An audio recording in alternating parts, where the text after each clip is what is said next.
Shalom dan selamat datang kepada bapa-bapa, ibu-ibu, saudara-saudari sekalian ke channel Pemuridan Asas Iman Kristian.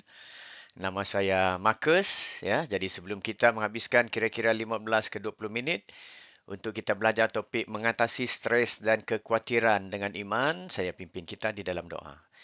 Bapa Tuhan di syurga, terima kasih Tuhan kerana Engkau telah mempertemukan kami di dalam channel ini ya Tuhan. Ianya bukan satu kebetulan ya Bapa. Saya berdoa mohon Roh Kudus semua memimpin pembelajaran kami pada kali ini Tuhan agar iman kami terus diteguhkan di dalam Engkau Tuhan untuk kami menjadi garammu dan terangmu di dunia ini. Di dalam nama Tuhan Yesus kami sudah pun berdoa dan mengucapkan syukur. Haleluya. Amin. Jadi selamat datang sekali lagi Bapa Ibu, saudara-saudari di mana saja anda berada di Malaysia, Brunei, Indonesia, Singapura dan di seluruh dunia. Puji Tuhan ya. Jadi tanpa membuang masa kita pergi kepada topik kita pada kali ini, satu topik yang praktikal ya, yang boleh kita amalkan dalam kehidupan kita sebagai orang yang percaya, iaitu mengatasi stres dan kekhawatiran dengan iman ya. Stres adalah boleh kita katakan sebagai tekanan ya, tekanan uh, kerana kita menghadapi masalah-masalah tertentu seperti masalah keuangan, masalah keluarga ya, masalah di tempat kerja, masalah kesihatan dan sebagainya. Dan kekhawatiran ini adalah kerisauan tentang masa depan. Ya. Dan berdasarkan banyak laporan dan kajian daripada Kementerian Kesihatan, ya, daripada beberapa buah negara, orang pada zaman ini memang semakin stres dan semakin khawatir. Sebab itulah kesihatan mental menjadi satu isu yang besar. Ya. Dan di Malaysia, setiap tahun pada bulan Oktober adalah bulan kesihatan mental. Ya. Saya tidak pasti di negara-negara lain, di tempat bapa ibu, saudara-saudari sekalian. Ya. Jadi kita lihat dari perspektif Alkitab, apa yang boleh kita buat jika kita mengalami stres dan khawatir. Ya. Yang pertama sekali, Tuhan memerintahkan kita untuk jangan khawatir.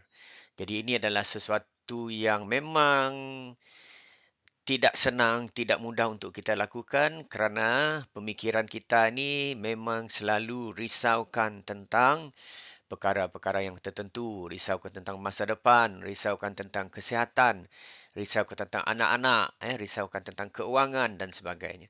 Tetapi dari perspektif Alkitab sendiri, ya, Tuhan Yesus pun mengatakan bahawa janganlah khawatir tentang kehidupan, tentang makanan dan pakaian, ya.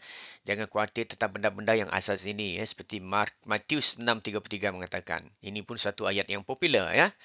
Tetapi carilah dahulu kerajaan Allah dan kebenarannya, maka semuanya itu akan ditambahkan kepadamu.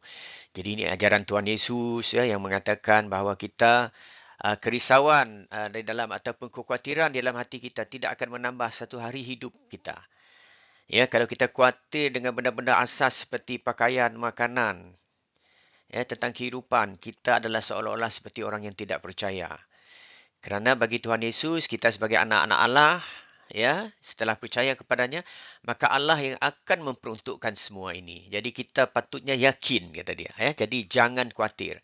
Jangan ini maksudnya perintah. Ya, walaupun kita khawatir, kita tolak kekhawatiran itu, kita lawan kekhawatiran itu. Ya. Kerana satu sebab adalah kerana Allah Bapa kita di syurga mengetahui apa yang kita kehendaki.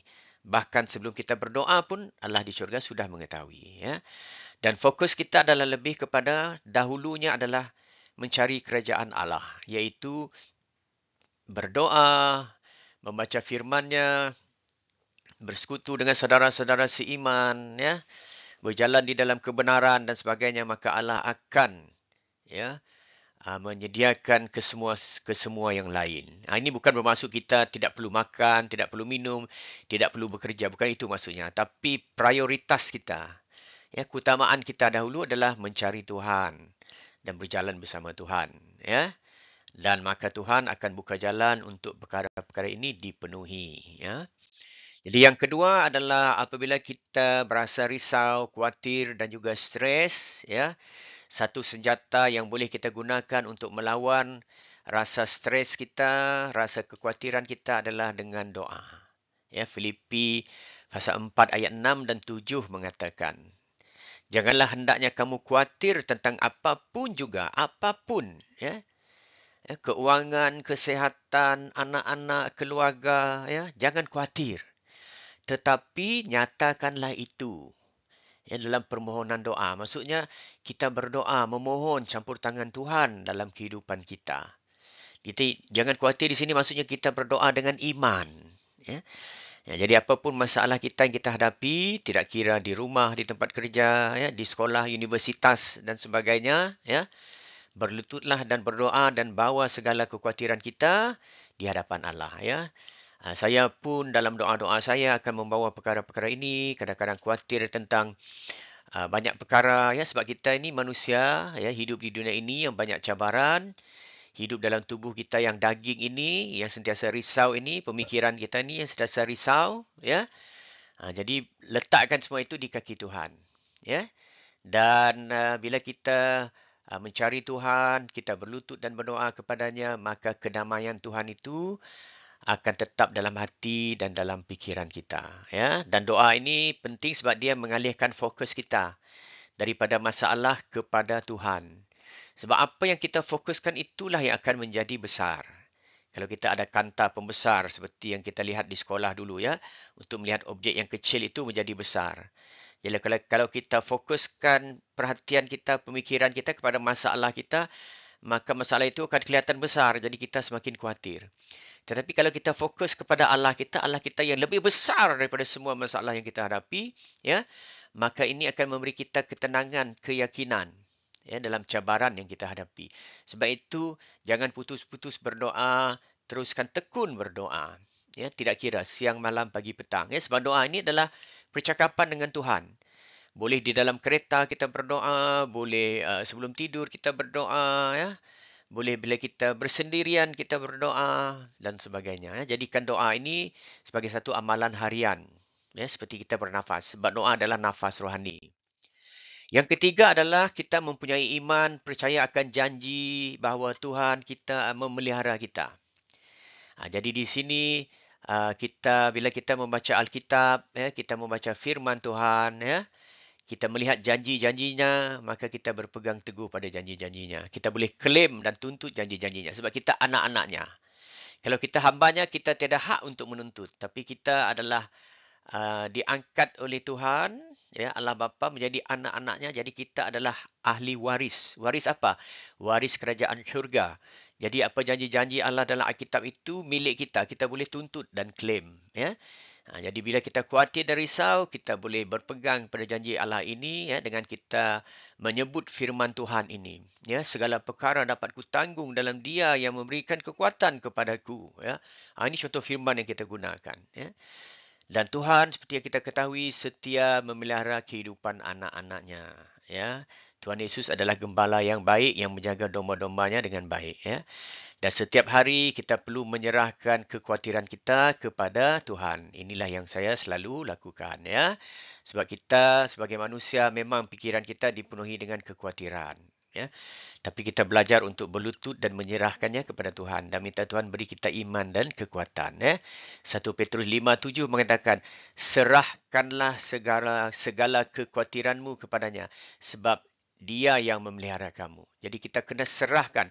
Ambil kekhawatiran itu. Letakkan di kaki Tuhan. Tuhan, aku meletakkan segala kekhawatiranku ke dalam tangan-Mu, ya Tuhan. Berikanlah aku ketenangan dan kedamaian. Aku percaya Engkau memelihara aku dan keluarga aku. Hidupku di atas telapak tangan-Mu. Begitu dia doa kita. Ya. Dan Tuhan juga berjanji bahawa dia tidak pernah meninggalkan kita bersendirian. Tidak kira apa emosi kita, ya, apa perasaan kita. Kadang-kadang kita merasa Tuhan begitu jauh sekali, ya, terutama kalau kita ada masalah. Bila kita berdoa, Tuhan seolah-olah seperti senyap, tidak menjawab, ya. Dia seperti jauh sekali. Tapi ketahuilah, dalam firman-Nya mengatakan, Tuhan tidak pernah meninggalkan kita. Bahkan bila kita sudah percaya kepadanya, Roh Kudus itu tinggal di dalam hati kita, ya, di dalam hidup kita. Jadi Tuhan ada di dalam hidup kita, ya. Kita terus percaya, kita klaim janji Tuhan, ya. Kita letakkan kerisauan kita ini di kaki Tuhan, ya. Satu lagi seperti yang saya katakan tadi, ya, bila kita merasa takut, khawatir, ya, stres, iman adalah senjata rohani. Iman adalah apa? Percaya kepada benda-benda yang tidak kelihatan, ya. Jadi dengan iman kita klaim, Tuhan, Engkau mengatakan Engkau tidak pernah meninggalkan aku. Engkau adalah Jehovah Jirehku yang membekalkan semua keperluanku. Itu iman. Ya. Jadi kita tetap yakin, tetap berusaha dan Tuhan akan memberkati kita. 2 Timotius 1:7 mengatakan, sebab Allah memberikan kepada kita bukan roh ketakutan, tetapi roh yang membangkitkan kekuatan, kasih dan ketertiban, katanya. Ya. Jadi, terus berteguh dalam iman, walaupun baik tidak baik situasinya, terus percaya kepada Tuhan, terus klaim janji Tuhan, dan kita percaya Tuhan mempunyai rencana yang baik untuk anak-anaknya. Seperti Yeremia 29:11. Ya. Aku mempunyai rencana-rencana yang baik bagimu. Itu rencana damai sejahtera dan bukan rencana kecelakaan. Ya. Dan kasih kita kepada Tuhan dan iman kita kepada Tuhan ini akan mampu mengusir ketakutan. Ini satu perjuangan setiap hari sebab emosi, takut, stres, risau ini sentiasa masuk dalam pemikiran kita. Jadi kita perlu menangkis dia, melawan dia dengan firman Tuhan, dengan doa, dengan klaim janji Tuhan. Setiap hari ini pergaulan ini, pergumulan ini antara kekhawatiran, stres, ketakutan dengan iman, kepercayaan ini memang begini. Sebab kita masih hidup di dalam daging dan di dalam dunia. Jadi memang ini akan berlaku. Pergelutan ini sentiasa akan berlaku. Dan satu yang saya secara peribadi merasakan banyak membantu saya bila saya khawatir, takut dan sebagainya adalah dengan memfokus kepada firman Tuhan. Jadi selain daripada berdoa, pentingnya kita membaca firman Tuhan setiap hari, Bapak Ibu, saudara-saudari, renungkan firman Tuhan. Sediakan masa yang tetap pagi ataupun petang. Saya biasanya sebelah malam, membaca firman Tuhan, kerana firman Tuhan ini menjadi pelita dan panduan bagi kehidupan kita. Dan firman Tuhan ini menyegarkan kita, menguatkan hati kita, menghibur kita. Bila kita membaca dan merenungkannya, dan menghayatinya, dengan doa kita membaca, merenungkan, mengulang-ulang kali membaca itu, dan kita biarkan firman itu menyerap dalam pemikiran kita, dalam hati kita, dalam roh kita. Dan kita dikuatkan. Sebab itu jangan jauh daripada firman Tuhan. Sebab firman Tuhan, kata Paulus, adalah makanan rohani. Dan merenungkan firman Tuhan siang dan malam, seperti kata Mazmur, memberi ketenangan jiwa. Mazmur 94 mengatakan, apabila bertambah banyak pikiran dalam batinku, penghiburanmu menyenangkan jiwaku. Penghiburan Tuhan. Dari mana datang penghiburan Tuhan ini? Daripada firman-Nya yang hidup. Haleluya. Jadi renungkan firman Tuhan, saudara-saudari, Bapak Ibu. Dan juga yang penting sekali, kita sebagai orang yang percaya, perlulah sentiasa berkumpul bersama-sama sebagai tubuh Kristus dengan saudara seiman kita yang lain. Jadi berkumpul bersama ini memberi kita kekuatan. Kita saling mendorong, kita saling mendukung di dalam doa, saling membantu di dalam kesusahan. Sebab itu pentingnya kita jangan menjauhi gereja. Sentiasa berkumpul bersama-sama, berdoa, menolong satu sama lain, dan persekutuan ini meneguhkan hati kita di tengah-tengah tekanan kehidupan. Jadi ini penting. Sebab itulah Ibrani 10:25 mengatakan, janganlah kita menjauhkan diri dari pertemuan-pertemuan ibadah. Kerana selain daripada memuji, memuliakan Tuhan bersama-sama, ibadah ini dia memberi sokongan sosial. Jalinan keselamatan sosial, jaringan keselamatan sosial bagi kita. Di mana kita berkongsi masalah, kita saling mendoakan antara satu sama lain, memberi kata-kata semangat dan motivasi, berkongsi firman Tuhan. Agar kita tahu bahawa kita tidak bersendirian di dalam mengalami pergumulan dalam kehidupan. Kita ada banyak saudara-saudara seiman yang boleh membantu kita. Jadi saudara-saudari, Bapak Ibu, kesimpulannya stres dan kekhawatiran adalah sebahagian daripada kehidupan. Ini kita tidak dapat lari. Kecuali kita sudah kembali ke syurga, barulah tidak ada stres dan kekhawatiran.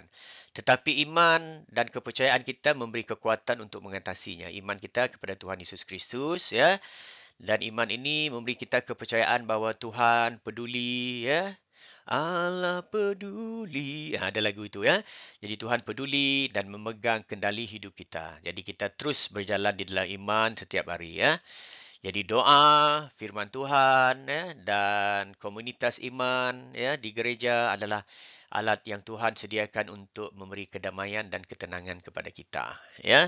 Jadi Yohanes 14:27 mengatakan Tuhan Yesus meninggalkan damainya kepada kita. Jadi kalau Tuhan Yesus sendiri yang mengatakan damainya itu tinggalkan pada kita. Jadi kita perlu menerimanya dan percaya. Jadi teruskan membaca firman Tuhan, Bapak Ibu, teruskan berdoa, teruskan melayani dan berkumpul bersama-sama saudara seiman, ya. Dan menyerahkan hidup kita kepada Tuhan dan dipimpin oleh Tuhan, ya. Jadi kita akan dapat lebih mengawal kekhawatiran, ketakutan, stres dalam hidup kita, ya. Itu saja untuk kali ini. Kita jumpa lagi di topik yang lain, ya. Teruskan teguh di dalam iman bersama Kristus, kasihanilah Allah dan kasihanilah manusia. Shalom dan Tuhan berkati. Haleluya. Amin.